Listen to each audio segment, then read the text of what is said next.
J'espère que vous allez bien. Alors, peut-être des modifications. Hop, voilà, car j'ai besoin de tester quelque chose. Bonjour à tous. J'espère que vous allez bien. Virgule. Donc, on va commencer à voir ensemble l'analyse du Dow Jones, le pourquoi des 25 720, et ensuite, on va répondre à l'ensemble des questions qui m'ont été posées sur Skype. Pour ce faire, je vous fais une vidéo. Allez, on y va. Point. Pour commencer, pourquoi les 25 720?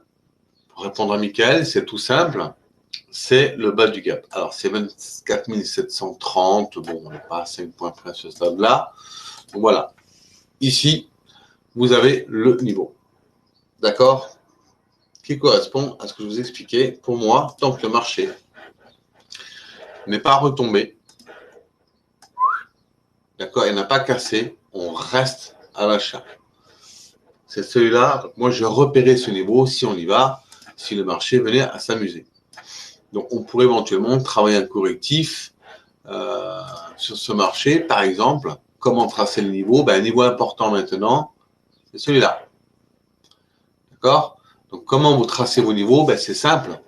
Vous repérez votre double bottom. D'accord?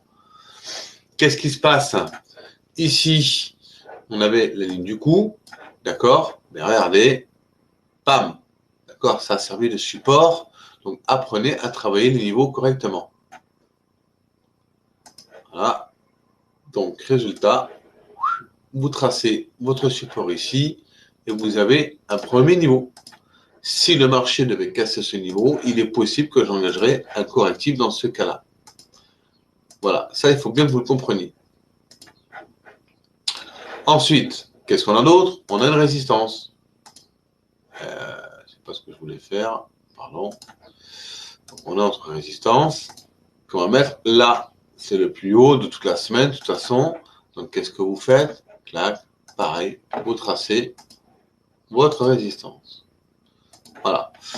Donc, voilà. Donc, c'est pas compliqué sur la semaine. Vous prenez le plus bas de la semaine, mais ça vous connaissez, vous savez déjà comment on travaille.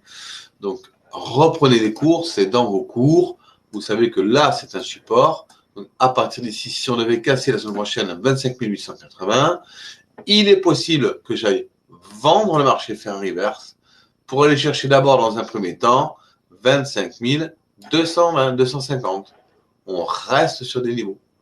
Il faut penser, d'accord, à reprendre mon niveau. Ok. Bon, pour l'instant, si ça casse par le haut, eh bien, à tout mettre en rebelote. Vous tracez votre résistance. Alors, on la met là, par exemple. D'accord? On peut aller plus loin, hein, on peut le prendre. Là, je le prends en journalier. Voilà. Résistance de fait. On sait que là, si on veut payer l'actif, on va enlever le reste, on ne va pas s'en sortir. Ces flèches.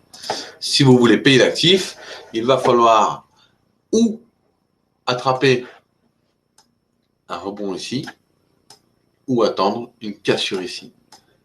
Valider en 15 minutes en intraday pour aller chercher un niveau comme ici. Il n'est pas exclu que sur le moyen terme, le marché monte, corrige, et que ça serve de support. Vous comprenez? Voilà, je pense que c'est clair pour tout le monde. Alors on va hop, configurer l'ellipse. Est-ce que c'est compris pour tout le monde? Voilà, je pense que c'est compris pour vous tous. Donc du coup, voilà, l'idée c'est quoi? C'est hop, et que ça reparte. Voilà. Ou alors, repartir là pour repartir. Mais on sait que nous, on commencera à travailler notre short en reverse sous ce niveau-là. D'accord? Donc les 25 870, 850, etc. pour aller chercher 24 746. Vous allégez, on voit comment le marché réagit, et puis on y va s'il faut y aller. Alors une chose importante aussi, vous avez vu que l'achat était judicieux, on a attendu le lendemain de l'avalement baissier, de la fin de terminaison pour se positionner. Et sur le plan tactique, cassure du précédent plus haut, pam, payé. Voilà. Ça, c'est pour une tactique, comment on travaille le rebond, le reverse, se donner un plan sur le reverse. Parce qu'il y a plusieurs configurations. Alors, ce qu'on va faire, on va partir sur un graphique différent, un actif que je n'ai pas regardé, comme ça au moins, on va travailler le niveau ensemble et on va refaire l'analyse de l'actif ensemble. On y va. Alors, ok, donc je vous ai préparé l'USD JPY. Alors, qu'est-ce qui se passe sur les JPY? Bon, rien de particulier. On fait l'analyse. Alors, toujours pareil, vous prenez l'annuel. L'annuel, il nous dit qu'il est dans un gros range. Je vous ai pris un marché bien compliqué, il faut comprendre pourquoi. Par contre, sur l'annuel, on a une belle bougie, témoin, c'est celle-ci. Pour tout le monde. Donc ça, sympa, bougie témoin. Bon, qu'est-ce qu'on sait d'autre? On sait que le support donc, sera en bas de ce bougie témoin, 101, et la résistance sera à peu près à 122. D'accord, bon, on va affiner, on va en trimestriel. Trimestriel, la boîte est tracée. Qu'est-ce qui se passe? Regardez, on est dans l'entre-range. Bon, donc les niveaux clés ici pour des retournements de tendance majeurs, ce sera ça. D'accord? Notre support. Est-ce que tout le monde comprend? Bon, je pense que vous allez comprendre. Voilà, support ici. Qu'est-ce qu'on fait? Résistance. On la met là. Voilà, ça c'est les niveaux clés. Il n'y a pas de secret. Voilà. C'est les niveaux, vous les tracez comme ça. C'est du trimestriel. Maintenant, on affine. Vous allez chercher un mensuel. Un mensuel, oui, il faut enlever toutes les flèches. Excusez-moi, je n'ai pas les tracés, bon, c'est pas grave. On va faire comme ça. Supprimer tous les objets tracés. Bon, on sait que nous, notre boîte en annuel, elle est là. D'accord, les niveaux sont là. Bon, ben, en mensuel, qu'est-ce qui se passe? Toujours dans un range, on a cette fameuse bougie impulsive haussière qui est là et qui sert de range. Regardez, on est dedans. Alors, où on prend là, moi je prends là. D'accord, mais on a un range intermédiaire qui serait là. D'accord? Et regardez, là. Donc ça, c'est un support. Je pense qu'à 105, c'est un actif qui peut se payer pour aller chercher 115. Bon, c'est mon analyse. Attention, ce n'est pas un conseil d'investissement, qu'on se met d'accord. Comment savoir si le marché se retourne pas, etc. Vous affinez en hebdomadaire. Hebdomadaire, alors on a exploité les flèches parce que sinon on en aura partout. Hebdomadaire, toujours dans ce fameux range qui est dans un range. Et qu'est-ce qu'on constate? On constate qu'il y a des réactions et qui sont intéressantes là. Et donc c'est les ranges, dans les ranges, c'est les poupées russes. Hein. Voilà, on resserre les taux. Voilà, on a des sommets ici. Donc on va enlever les autres pour ne pas vous influencer. Voilà, donc là on a un support. On a un support qui est super important, qui a été travaillé. À chaque fois, il faut configurer ça. Je fasse attention à ça. Voilà. On a un support qui est là. D'accord? Bon, là, vous le voyez bien, c'est un support, très bien. On a notre résistance qui est là. Là, vous tracez vos niveaux importants. D'accord? Vous allez comprendre qu'en affinant après les niveaux, vous allez pouvoir les travailler là. Alors, ici, par exemple, vous savez que pour moi, on a un niveau, c'est là, l'ouverture de cette bougie. Elle m'intéresse. Si ça casse, il est probable qu'on aille chercher 109. Il n'y a pas beaucoup de potentiel. Par contre, on a un beau potentiel jusqu'ici, en day trading, 300 points. L'idée, c'est quoi? De voir comment ça se passe. Ça veut dire que pour celui qui veut travailler en intraday cet actif, il attendra la cassure en 15 minutes, voir comment ça se comporte. Le niveau est tracé, donc on a un support ici, on a une résistance ici, on descend journalier. Journalier, qu'est-ce qui se passe? Vous avez les plans maintenant.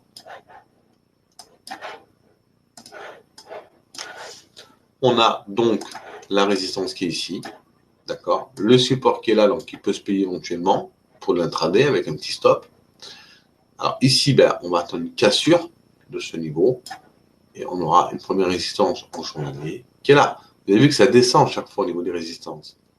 Hein? La prioritaire, la plus importante de résistance, excusez-moi, on va la faire, c'est celle-là. C'est pas la boîte que je voulais faire. Désolé. Ah, j'aurais dû laisser les niveaux pour que vous puissiez voir. Donc la résistance, en fait, c'est elle. D'accord? Voilà. Ok. La question qui se pose maintenant, c'est éventuellement, puisqu'on arrive, les niveaux maintenant, vous les avez, comment pyramider sur un marché comme celui-ci? Pour pyramider vos marchés, le coefficient est de 1,4. Je ne vais pas revenir dessus, vous savez à quoi il correspond. Ok. Mais pour pyramider, qu'est-ce qu'on peut faire? On peut ou on attrape le départ, le rebond ici, d'accord? En sachant qu'il y a des résistances, mais bon, admettons qu'elle n'y soit pas. Le but, c'est quoi? C'est qu'ici, quand vous rentrez, alors si vous rentrez en day trading, vous attendez la clôture de la bougie. Je n'ai pas parlé. Quand le marché est passé, on va le prendre là. Une fois que la clôture de cette bougie est faite, vous rentrez là, vous mettez votre stop au plus bas. Ensuite, une fois que votre cours est monté à un coefficient de 1,4, alors je le mets un peu plus haut juste pour vous montrer. Vous encaissez 70% de vos bénéfices, vous remontez votre stop là. Première possibilité, où vous le laissez là et vous laissez faire le marché pour profiter pleinement de la tendance. Ensuite, une fois que vous avez pris vos 1,4, mais qu'est-ce qu'il faut attendre? Il faut attendre que le marché donc, vous permette de financer un autre renfort. Et l'idée, c'est quoi? C'est d'avoir les gains latents pour financer le renfort. Si vous êtes rentré là, il va falloir attendre que ça double là. Donc, être ici pour initier votre deuxième renfort. Si vous rentrez en day trading, ça veut dire quoi? Ça veut dire que le deuxième renfort, ça sera lui. Qui sera financé par quoi? Par les plus-values latentes que vous avez prises ici. Voilà. Donc, ça veut dire que du moment que vous avez un premier stop ici, que vous prenez votre renfort, vous descendez votre stop là, vous remontez donc votre stop ici, et là, votre trade est financé avec un stop break-even par le marché. Si votre trade prend, tant mieux, et on continuera dans ce cas-là. Sur le renfort uniquement, quand ça sera monté de 1,4, vous prendrez vos bénéfices et vous répéterez l'opération jusqu'à qu'on ait un retournement majeur. Voilà. Donc l'idée, c'est quoi? C'est de pyramider avec les gains latents. J'apporterai plus d'explications sur cette question. Je vous avoue que je suis un peu fatigué. Donc, ok. Voilà. Donc, c'était une petite vidéo légère de 12 minutes qui vous aura 12 ou 15 minutes. Hein, alors, qui vous aura, j'espère vous aura apporté donc, les réponses. Alors, on peut montrer la CXLium. Voilà. Fermé. D'accord. Et qu'est-ce qu'il nous dit la CXLium? La CXLium, il nous dit que lui, le niveau mensuel, il est là. Moi, je le vois plus bas parce que j'ai pris les mèches. Ah non, on l'a quand même. On l'a quand même ici. Donc, on va enlever tous les objets tracés. Rappelez-vous des niveaux. D'accord? Vous avez vu que la résistance trimestrielle, elle est bien là. D'accord? La résistance annuelle, elle est bien là. Bref, vous avez tout pour réussir. Voilà. C'est Xenium, l'avantage qu'il a, c'est que lui, en fait, il me donne une niveau instantané sur l'ensemble des actifs. Je n'ai plus d'analyse à faire sur les actifs. Tout est déjà fait en 5 minutes. Voilà. Donc là, c'est Xenium, on va enlever tout. Cassure du niveau, hein, vous voyez, hein, cassure du niveau, tac. On en a parlé, bon, là il le trouve ici, moi c'est lui qui m'intéresse. Et à ce niveau, vous voyez, donc, on peut retracer sur Cexilium pour optimiser. On sait qu'on a une résistance ici, on sait qu'on a une autre résistance un peu plus importante qui est là. D'accord? Vous voyez un peu toute l'idée? Voilà. Et donc ça continue. Une autre résistance ici, donc dans ce secteur, parce que ici, et ici, vous avez ces résistances. Et l'Eldorado, ce qui serait le top, c'est que ça casse les 1,14. Là, il aura marché beaucoup plus impulsif. Pourquoi? Parce qu'on casserait une résistance annuelle, trimestrielle, mensuelle. Ça, c'est la convergence. Voilà, sur ce, OK. Alors, dans le cas précis, utilise Fibonacci. Je n'utilise pas Fibonacci, je n'utilise pas le moyen mobile. Tout est dans la méthode Guillaume. Pour ce faire, je t'invite à lire les cours.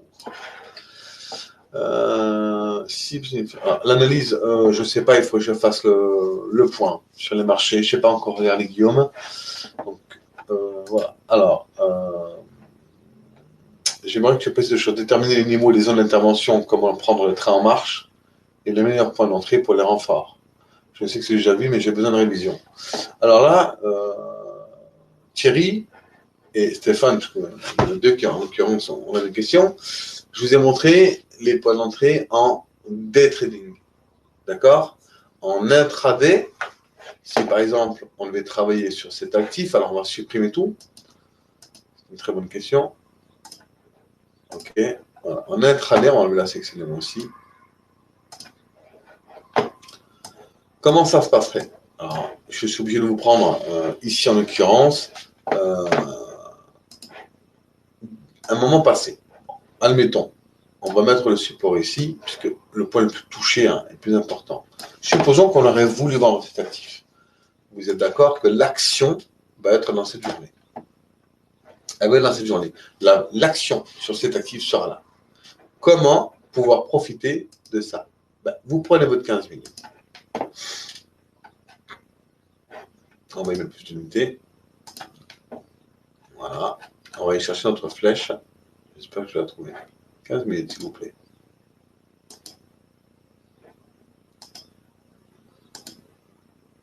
Voilà. Ok, l'action se passe là. Vous avez vu, on a le bas de la boîte. D'accord, c'est parfait.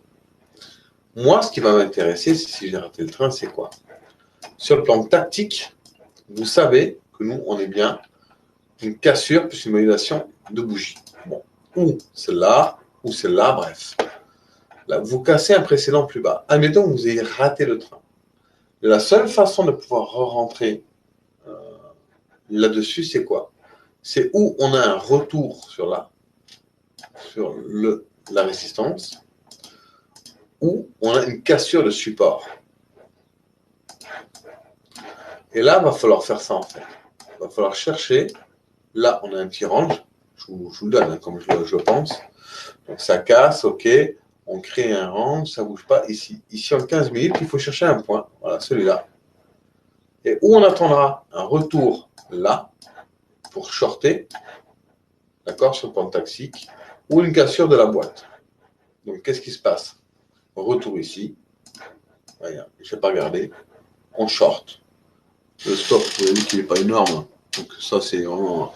À l'arrivée, qu'est-ce qui se passe? On va chercher le bas de la boîte. Ok? Prendre ses bénéfices surtout, et puis laisser le faire le marché. Voilà. Ça, c'est le plan. Comment le scénario peut-il s'améliorer? Et bien, en fait, toujours pareil, on a un niveau, et au fur et à mesure, on va attendre. Alors ça, c'est du niveau en 15 minutes, donc soit du journalier. D'accord? L'idée, c'est quoi?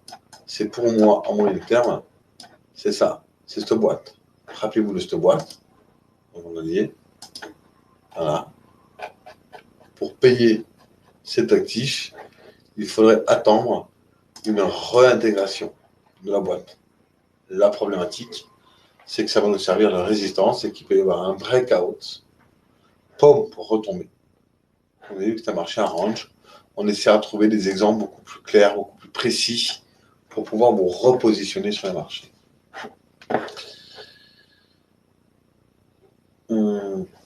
Donc, les renforts, on l'a fait. Personnellement, ce serait comment calculer correctement un risque reward, que ce soit en intraday ou en swing trading. C'est simple. Le risque reward, c'est pas compliqué du tout. C'est vraiment très simple. En fait, on va parler au niveau du capital. Le risque reward, c'est quoi? C'est de vous dire perdre 100 pour en gagner au minimum 140. Voilà. Le risque reward, c'est vous dire quoi? Supposons qu'on est en journalier ici, que le marché monte. Et à un moment donné, dans la journée, il corrige. C'est simple.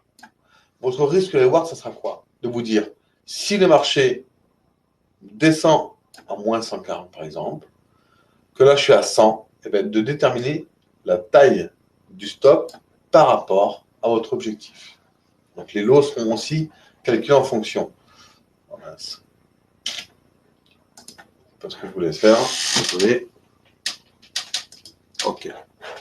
Voilà. Je pense que c'est clair. C'est pas le risque et le reward, c'est pas du tout compliqué. C'est ok, si je perds 100, Si je perds 100, ben, quel est mon potentiel au minimum pour que je puisse en fait rentabiliser ces 100, c'est 140 chaque fois. Le premier trade, de toute façon, ce sera toujours ça.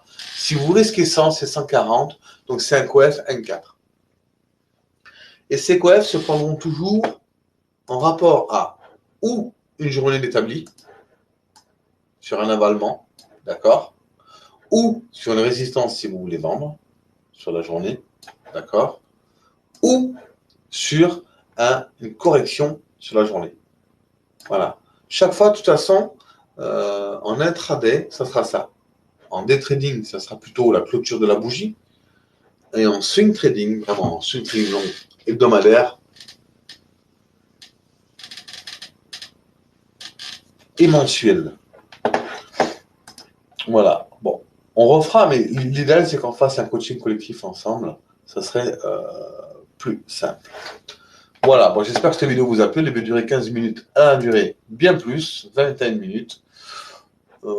Eh bien, écoutez, je vais l'uploader et on verra ce que ça donne. À plus tard. Merci.